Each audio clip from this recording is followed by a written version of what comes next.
माता की जय।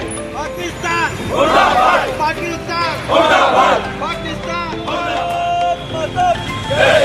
अरे मुर्दाबाद मुर्दाबाद, पाकिस्तान मुर्दाबाद, मुर्दाबाद मुर्दाबाद, पाकिस्तान मुर्दाबाद, अरे मुर्दाबाद मुर्दाबाद, पाकिस्तान मुर्दाबाद। आतंकवाद्यांचा खात्मा, आतंकवाद्यांचा खात्मा, आतंकवाद्यांचा खात्मा। भारत माता की जय, भारत माता की जय। अरे देश की रक्षा कौन करेगा? हम करेंगे, हम करेंगे। देश की रक्षा कौन करेगा? हम करेंगे, हम करेंगे। देश की रक्षा कौन करेगा? हम करेंगे, हम करेंगे। भारत माता की जय, भारत माता की जय, माता की जय। पाकिस्तान मुर्दाबाद, पाकिस्तान मुर्दाबाद, पाकिस्तान मुर्दाबाद। आज आपण आपल्या प्रतिकात्मक या ठिकाणी जो पुतळा जाळलेला आहे त्या संदर्भामध्ये काय सांगा? काश्मीर येथील पहलगाम येथे अतिरेक्यांनी आतंकवाद्यांनी भ्याड हल्ला केला। त्यामध्ये अनेक पर्यटकांना त्यांनी गोळीबार केला आणि त्या गोळीबारामध्ये अनेकांचा मृत्यू झाला। मी सर्वप्रथम या आतंकवाद्यांचा, या अतिरेक्यांचा आणि या भ्याड हल्ला जो काही झाला त्याचा तीव्र शब्दात धिक्कार करतो, त्याचा निषेध करतो। शहर आणि तालुका काँग्रेस कमिटीच्या वतीनं आज या भ्याड हल्ल्याचा निषेध इथं नोंदवण्यात आला आणि त्यासोबतच जे पर्यटक यामध्ये मृत्युमुखी पडले त्यांना श्रद्धांजली देखील इथं अर्पण करण्यात आली।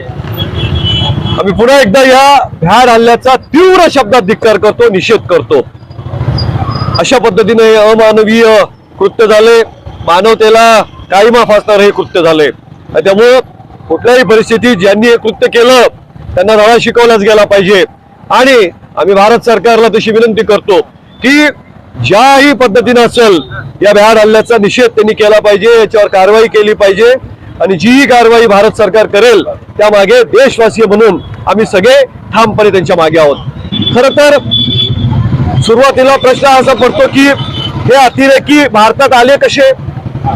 या अतिरेक्यांना आमचं सैन्य, आमचं सगळं बॉर्डरवर सगळं सील आहे, त्यातून हे आत कसे आले?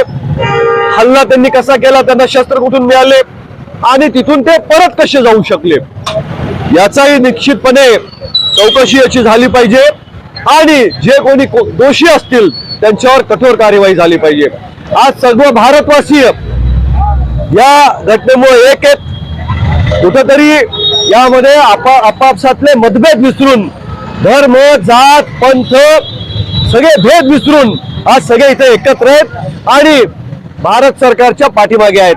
पण मुळात असं आहे की हा हल्ला झाला कसा, ते आले कसे आत, गेले कसे वापस, याचा देखील शोध लागला पाहिजे आणि भारत सरकार जर कुठे यात कमी पडत असेल तर त्यांनी देखील आपली कमजोरी जी आहे ती निश्चितपणे बघितली पाहिजे आणि या हल्ल्याचा पुन्हा एकदा काँग्रेस पक्षाच्या वतीनं मी पुन्हा एकदा तीव्र शब्दात धिक्कार करतो, निषेध करतो। आम्ही सगळं काँग्रेसवासी देशासोबत आहोत ही देखील भावना या निमित्ताने आम्ही व्यक्त करतोय। या ठिकाणी पर्यटकांचं या ठिकाणी म्हणणं आलेलं आहे की जातपात या ठिकाणी त्यांना विचार नाही केली। निश्चित अशा पद्धतीनं जे कोणी करतात ते अतिरेकीच असतात। त्यांना भारतामध्ये भेद निर्माण करायचंय, जाती जातीमध्ये, धर्माधर्मामध्ये भेद निर्माण करायचे। जे काम इंग्रजांनी केलं होतं ते करण्याचं काम हे अतिरेकी पण करतायत। काही अतिरेकी देशाच्या बाहेरचे ते हे करतायत, काही अतिरेकी देशामध्ये स्लीपर सेल म्हणून